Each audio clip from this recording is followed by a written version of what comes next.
Hello, hello. Today I want to talk to you about being confident, about being more confident, or at least have some confidence if you think you don't have any. And the reason I want to speak about it is because it is so important to find out where you are confidence wise, if you're not feeling confident, why that is, and what is happening. What are the consequences when you're not feeling confident? I want to first speak to you about what confident is because there is a bit of misconception around it, and I think you want to know exactly what it means in which situation. There's, of course, the confidence in our skills, which means, for example, if I take this glass of water and I take a drink, so if you see the video, I'm drinking water now. I'm pretty confident I can grab this glass of water, unless the days I'm feeling really clumsy, and then knock it over, and I can drink off it.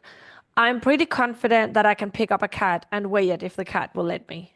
I am confident that I can give intravenous, subcutaneous, and intramuscular injections. I'm confident I can spay a cat. I'm confident I can castrate a dog, and so on. Those are skills that I have done so many times that now I'm confident I can do them. That is one set of confidence. And then the other big part is self-confidence. Now, confidence is a feeling.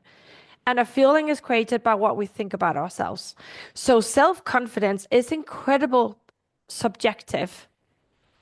Self-confidence is knowing that I will go into this and I will give it my all. And no matter what happens, I will deal with it. So what I often talk about is bitch space, because that is one thing I feel that even my age are still struggling with. And it's one thing I've done. I've worked so hard on myself when I was starting out and later my mindset around it that I feel very confident doing bitch space now. But even when I didn't feel confident doing them, I was confident that I could go in and no matter what, I would find a solution. If I couldn't find the ovary, if I couldn't find a uterine horn, that happened when I had to neuter my own English setter, Irish setter.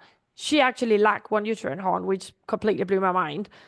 If there's a bleed, anything like that, I can either, slow down, breathe, and deal with it, or I can ring somebody or bring somebody in to help me. I can find a solution. I don't need to be 100% skilled at something to feel self-confidence going into it. A lot of women, especially, are worried that we'll be overconfident. If you are too confident, if you come across too, I'm the boss, we think it's bordering on arrogance. And we all know people that are arrogant, right? People that are arrogant are very often men because they just have less self-doubt than women have. We tend to criticize ourselves much more. We tend to beat ourselves up all the time, and we tend to be more inclined to ask for other people's opinions. It's just something that is ingrained in us because of the patriarchy. But in general, men tend to be more confident than women. And the typical arrogant person we all picture, for example, Trump, someone that just goes in, doesn't know what they're talking about, but they are fully confident, right? But often being too confident or arrogant is more about being more than others and actually comes from a lack of self-confidence. It's more, they have this fear of showing any weakness. They have this fear of rejection. They have this fear of failure. So they are people that are very reluctant to accept feedback. They will not accept that they failed. They will lie to cover up that they have had any failure. And they just they're just not very nice people to be around, but it's not because they're overconfident. They actually lack self-confidence. The most confident person in the room is the one you will notice that is the one that people get drawn to, the people that will go to and want to talk to and will always ask for advice or ask for mentoring because this person is just confident in their skills and also trust themselves and have this groundedness that some of us lack because we subjectively think that we are not enough and we lack self-confidence. And that's the person you want to be. You don't want to be the arrogant person that's always like talking over others or have to push others down to prove they're worth something. And that is not confidence. So why do so many of us do not have self-confidence, or at least don't have a lot of it? It's a combination of things. I talked about the patriarchy that give women a specific role, and we always think we have to show up in a certain way. And if are we now too much? Am I not enough now? We tend to doubt ourselves, and it's actually mostly based on us not even knowing what we're thinking in every moment. I thought, for example, when you going back to bitch bay could be, I just don't know how. I don't know how to do this, or I should know more by now. Those thoughts are killers because they will stop you from taking action. They will stop you from going into it, trusting that you'll find a way to sort it out. And because we actually don't know we're thinking this, we're kind of thinking it on a subconscious, like, oh, I should probably not do this. I don't really know. Someone would be better at it. We are not aware of our thoughts. And the thoughts are running our life, and we have this fear of failure. And if we fail, then we beat ourselves up afterwards. And there's this whole thing going on inside our heads and our bodies that we're just not aware of. We don't know how to handle our feelings. If somebody tells us off, or if we have a fear of failure, we don't even acknowledge that it's a fear of failure. We just feel anxiety and we don't even know why. And we're like, I don't want to do it, instead of giving it a chance. No, in order to become confident, you have to be willing to experience discomfort. You have to be willing to put yourself in situations where you might not be confident in your skills. For example, I haven't done a lot of bid space, but you have to be confident in your ability to deal with anything.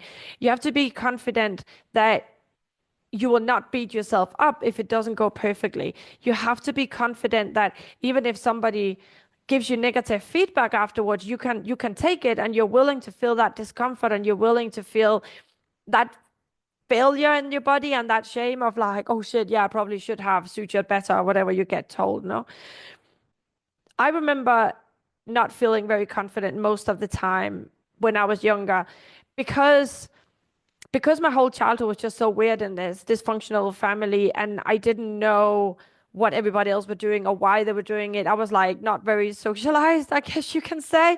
And I felt very, very little self-confidence because I was constantly questioning myself, and I thought everybody else had the right way of doing things, and if I did anything different, it was wrong. And that corroded my self-confidence, but I wasn't aware of it. It's not that I would look at a situation and then think, oh, because of the way I was brought up, I don't understand exactly what's going on, and I'm afraid of asking them what's going on, so I won't do it. It was just a feeling of I don't want to be rejected. But you don't think it actively, right? You just don't do it, but you just hide in your corner and you don't speak up because you don't want to be rejected because you're really afraid of it.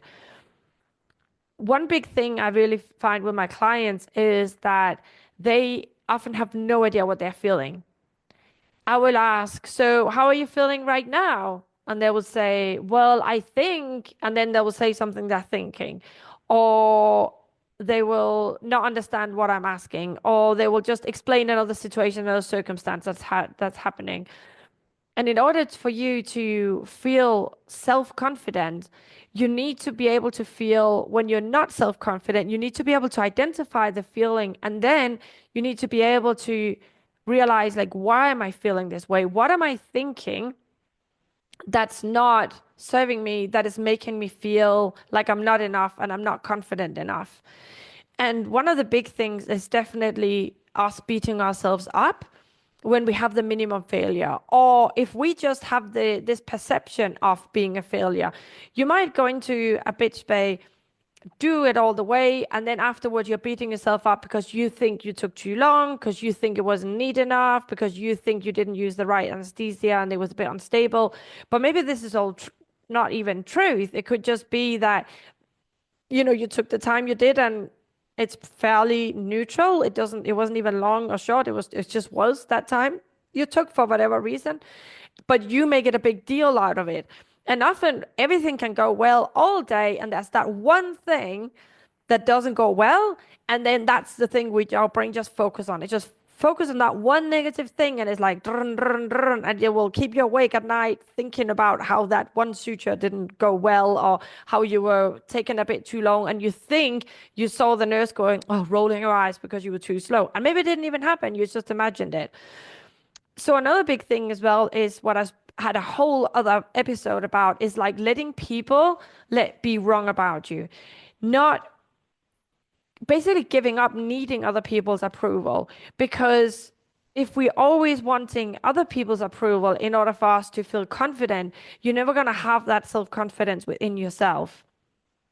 You want to be able to, make decisions, honor them, stand by your opinion, and let others have their opinion, because we're not for everybody anyway, right? And some people are not going to agree with a decision you took. Some people are not going to agree with your opinion, and that's okay. They don't need to.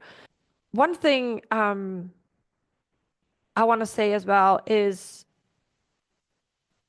that when we go into work, when we go into the clinic, when we go out to see the clients, when we go into surgery, you want to be very aware of your body language as well. So one thing we that will just make you instantly feel less confident is when you're all like hunched up and you're kind of like rolled into yourself, like a little what do you call them in English? In Danish, we call them bench biters. They're those little insects that if you push them, then they roll up to a little ball. You know the ones I mean? That's the opposite of confidence. You want to think about your body language. You want to, you put your scrubs on or whatever you wear in the clinic, and you stand up tall. You open up your chest. You have this like movement forward instead of being hunched. Breathe deeply, breathe determined, like my body deserves this oxygen, and I'm gonna give myself everything I need. Speak up when you think about something. If you want to say something, and speak loud, speak in a way that they can hear you. Don't mumble, and don't fill it with what I think or maybe or like. I tend to do that. Have you noticed that in some episodes? If I get a bit distracted, I'll say like all the time or right. I answered, answering a question with another question. So the sentence at the end goes up and you say right or maybe. So you're never fully certain in the way you speak. So control that as well. Smile, force yourself to smile. I know it sounds like don't be creepy. Like "Nee." But do smile and give compliments to people, like compliment them on their hair, on the way they did something, in order to start giving out that energy and giving out this I feel good about myself, I feel grounded, I feel calm, and I have energy to give to others. Another thing that I also coached one of my clients on the other day was the fact that we show up for ourselves. So in order to be able to trust yourself and know that whatever you say you're going to do, you do it, which is something that's really going to boost your self-confidence. Notice when you don't show up for yourself. For example, let's say that you said to yourself, well, this week I am going to food prep and I'm going to eat healthy this week because I'm feeling a bit sluggish and I can feel my belly. I know I put on a few kilos and I want to do something good for myself. So I'm going to food prep and I'm going to eat healthy this week. And then you get busy, you get distracted. Somebody may ask you to do an extra shift or something else happens and you don't do it. This happens very, very, very easily. Like we set something up for ourselves and then we fail ourselves. That is going to corrode your self-confidence. And then on the other hand, for example, my client didn't have had never have a problem with showing up for others. So if you have an appointment or you say I'm going to be on my shift at this time or I'm going to call you at this time, people do it. Like you do it because you want to be there for the people and you want to show them that they can trust you and you want to be that trustworthy person. But one thing that corrodes our self-confidence is when we don't do it for ourselves. When you say to yourself, I'm going to do this, and then you don't. So basically, you take time out for yourself, but then you just let other people or other circumstances just roll over it, and you don't do this thing for yourself. It takes courage to say no, for example, to an extra shift just because you have planned that you're going to hike with your dogs or you wanted just to have time for yourself, maybe go to the hairdressers, or maybe you just thought, I'm so tired of my house looking like shit. I want to just take a whole day, clean it out, take to the bins, take to recycling. I want to do that. And then somebody else comes up with either offer you an extra shift or maybe a family member asks you for help for someone. And then we just drop what we had planned for ourselves because now we are giving preference to the other person. And when you do that, you're showing yourself over and over that you're not really worth it, that you can't really trust yourself, that when you set yourself up to doing something, yes, if it's for another person, you will do it, but not when it's for yourself. And that will corrode your self-confidence. If you don't have enough confidence, it's not going to come by doing more of the same thing because your brain will always find something that you didn't do well. For example, coming back to the bit spay. So in my head, I do them perfectly all the time now. I'm sure I don't. I'm sure that sometimes, I take a bit longer, I make the incision a bit longer, or the way I do it could be more painful, or the anesthesia doesn't go as right, or the incision looks terrible in the end. There could be a lot of things, but in my head, I'm doing it pretty well. I will take feedback. If somebody tells me, that didn't go too well, I will take it the feedback, but I don't make it mean that I'm bad at it. I'm just say, well, I'm learning it. If it's something I'm not really good at, I'm always freaking out about ultrasounds. So I no longer say I am bad at ultrasounds. I say I'm learning to be better at ultrasounds. I'm getting better at doing ultrasounds. And now I can do this and I can do that. Instead of having this, like either I don't know or I have to be super, super perfect. And in between, I just have a complete lack of self-confidence because I should be better. That's one thing you want to notice as well. Any thoughts about yourself that start with I should be better at, I should know this, I should be quicker, I should have done that. Those should we used to say in life coach school that should is a mix of shame and could. So you put shame and could together and it's should. So should is there's a very shaming word and that will corrode your self-confidence as well. So my top tips for having more self-confidence are be super aware of what you're thinking. If you're thinking, I don't know, I'm not good at this, I shouldn't do this, I am just not, I will never learn how to do this. I am too afraid. Like you really want to notice the thoughts that are going through your head. And number two, you want to be able to identify the feelings. And if you have fear of something, you know that courage is not the lack of fear, right? You know that courage is feeling the fear and doing it anyway. So are you able to get yourself through some uncomfortable feeling, through this discomfort, to do the thing that will prove to yourself that you are there for you, that you can trust yourself and you can handle anything. You will just ask for help, of course. That is part of handling anything. But can you identify what you're feeling and can you identify what you're thinking that making you feel that way? And the third thing was your body language. No, stand tall, breathe deeply, smile, talk up, give compliments to people. Shine your heart forward instead of being like all crumpled up like these little insects, bench biters we have in Danish. Like notice your body language and make sure that if you have an appointment with yourself, although you don't call it an appointment, show up for it. Don't just show up for other people, show up for yourself. Show yourself that you're worthy and start gaining that confidence, right? Notice where you're not confident and where you'd like to be more confident. And notice how in general what level your self-confidence is at. I would start with maybe looking at a scale from 1 to 10, for example, where you are in your self-confidence and write it down and then sit and journal a bit on what are the thoughts about myself? Where do I think I'm not confident? And then think and then write down why am I not confident? What am I afraid of? What's showing up for me? What maybe happened in the past that makes me feel this way? And also I said in prior podcast as well, get really good at learning to identify how you're feeling. So when you get up in the morning, you just stop for a second. How am I feeling? I'm already anxious about the day. Am I a bit bored? Am I tired? Am I excited? And throughout the day as well, just stop for a little second. And especially if you start feeling some anxiety or anger or some emotion that's uncomfortable, stop, identify it. Where is it in your body? Breathe into it. So you can be so much better at taking a bit more control and don't let all the thoughts and feelings just ping pong around your head and your body and you're not getting anywhere. And when you do these exercises, when you start out by saying to yourself, like, okay, on a scale from 1 to 10, where am I in self-confidence? Then in a couple of months, you can check in again and see where am I at now? Where am I on the scale of self-confidence? How worried am I now about rejection and about failure? And how much do I trust myself to follow up on wanting to clean my house or start on on the healthy eating or start in the gym or do something just for myself. It is so funny to do these things and grow ourselves, our the personal development we call it, right? Because it is incredibly exciting when you start to do it, but it's quite important that you measure it from the beginning so you can feel the difference. It's a bit like my evaluation process. You wanna be able to see what went well, what didn't go well, and what would you do different, but also see what's happened in this time so you can celebrate it and feel more encouraged to keep doing it.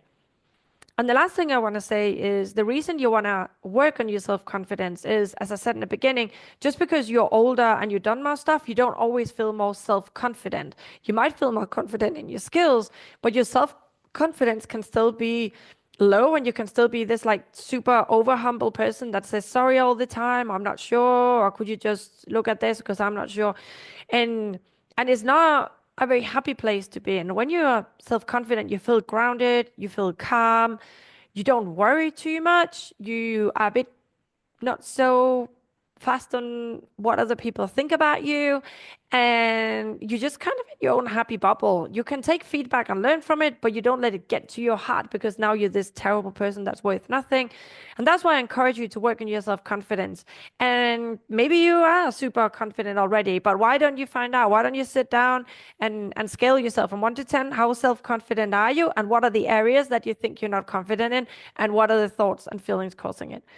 All right, let me know how you get on. And if you have any problem with this, remember that this is where coaching is like steroids for you. This is like dexamethasone, like 10 mg per kilo worth of helping you with your self-confidence, where I sit down as your coach and we look at, well, why are you not confident? And we take situation by situation and we pull them apart. And I will ask you, but why? But why are you not confident? And until we find the underlying thoughts that are holding you back from having more fun, from stop being worried, from digging into everything you want to do, to for your relationship, even you're finding a partner or being more confident around your partner, which is a lot more fun as well, may I add, and so on and so on. There's so many benefits of feeling more confident, and like I said, it has nothing to do with being overconfident or being arrogant, because that is complete the opposite.